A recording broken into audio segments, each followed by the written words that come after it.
तो यार यकीनन पिछले कुछ दिनों से YouTube पे वीडियोस देख देख के बिल्कुल थक गए होगे तुम कि किस तरह से यार PTA आपका फ़ोन बंद कर रहा है, PTA ये कर रहा है, PTA वो कर रहा है। मतलब आपने बड़ी सारी वीडियोस देखी होंगी, लेकिन इस वीडियो में मतलब वो है वो मैं आपको हल बता रहा हूँ कि अगर आपके जो IMEI का है वो अनकम्प्लाइंट आता है, आप 8484 पे मैसेज करते हैं या आप उनकी ऐप पे चेक करते हैं, तो अगर आपको एक मैसेज रिसीव हो रहा है कि आपका जो फ़ोन है वो अनकम्प्लाइंट है या फिर थेफ्ट रिपोर्टिंग या चोरी का है, मतलब जिसका वेरीफाइड आ रहा है, कंप्लाइंट आ रहा है, उसको तो कोई मसला नहीं है, लेकिन जिनका आ रहा है अनकम्प्लाइंट है और देन उनका आ रहा है कि मतलब थेफ्ट रिपोर्टिंग है, चोरी का फ़ोन है, तो उनके साथ क्या हो सकता है और उनके मोबाइल के साथ क्या होगा और फ्यूचर में वो क्या कर सकेंगे। इस वीडियो में यार मैं आपको ये सारी चीज़ें गाइड करने वाला हूँ। तो ये वीडियो बिल्कुल रियल है, मतलब इस तरह से नहीं होगा कि मैं पिछली सारी बातें उठा के बता दूं, ये वो चीज़ नहीं है।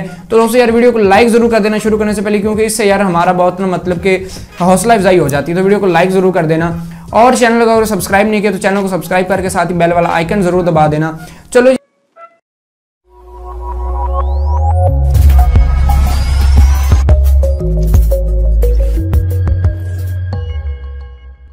अच्छा जी, तो सबसे पहले क्या होगा, पाकिस्तान में PTA की तरफ से जो सेलफोन बंद हो रहे हैं, सबसे पहले मैं यार आपकी एक क्लैरिफिकेशन कर दूं लोगों की, जो लोग कह रहे हैं मोबाइल बंद हो रहे हैं, मोबाइल बंद नहीं होंगे। जिसका अनकम्प्लाइंट आ रहा है, जिसका स्टोलन थेफ्ट आ रहा है, ये दो चीजें खतरे की हैं। बाकी जिनका वायलेट आ रहा है, वेरीफाइड आ रहा है, उनको यार मसला परेशान होने की कोई जरूरत ही नहीं है।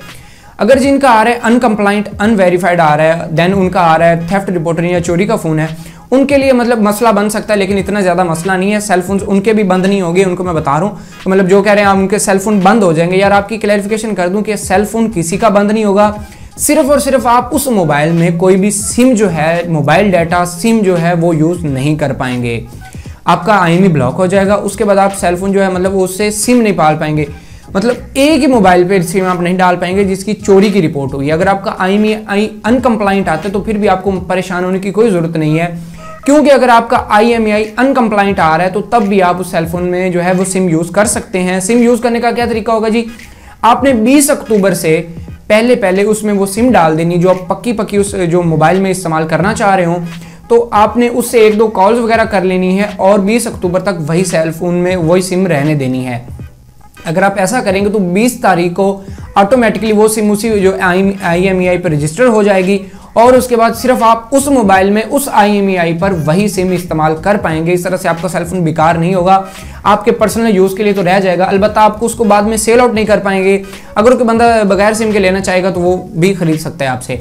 उसके बाद अगर उनके लिए मसला आ रहा है कि जो कह रहे हैं उनका जो IMEI है ब्लॉक्ड है, थेफ्ट रिपोर्टन है, चोरी की रिपोर्ट हुई है, तो यार उनके साथ मसला ये आ जाएगा कि उनके जो IMEI है वो बिल्कुल ब्लॉक्ड कर दिए जाएंगे, वो कोई सिम नहीं इस्तेमाल कर पाएंगे। तो फोन किसी का भी बंद नहीं होगा। अक्सर लोग समझ रहे हैं कि पता नहीं फोन बंद करना इस तरह से हो जाएगा कि जिस तरह से उनका फोन जो है बिल्कुल चलेगा नहीं, पावर ऑफ हो जाएगा, इस तरह का कोई सीन नहीं है भाई। सिर्फ और सिर्फ आपका IMEI ब्लॉक्ड होगा, जिसके बाद आप जो है उस पर कोई भी सिम जो है वो पाकिस्तानी सिम या कोई भी सिम आप उसमें यूज़ करके कॉल्स वगैरह नहीं कर पाएंगे। ये सिंपल सारा फंडा है, ये सारी चीज़ें हैं दोस्तों। उम्मीद करता हूँ आपको समझ आई होगी।